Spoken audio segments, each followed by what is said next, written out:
Isang lalaki sa Pangasinan na biktima ng ayuda scam. Ang detalye sa report.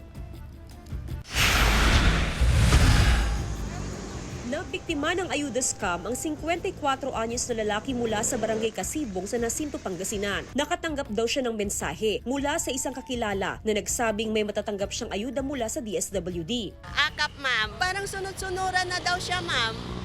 Sabi ng hipag ko, hindi daw niya alam yung pangyayari. Bilang bahagi raw ng proseso upang makuha ang ayuda, kailangan daw mag-cash in ng pera. Kapag mas malaki yung na-cash in mo, mas malaki yung matatanggap ninyong ayuda. First transaction nila is 8K, and then 12, and then 18, ma'am.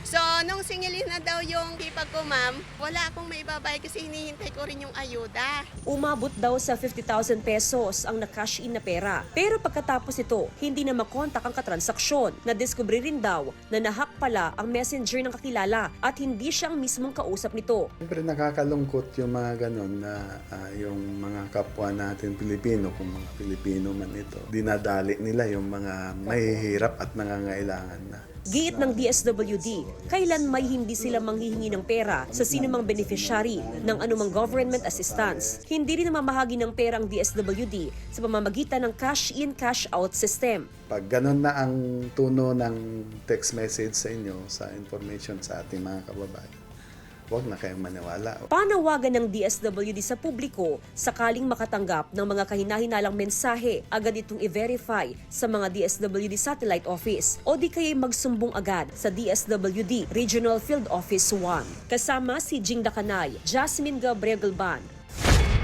One North Central Luzon.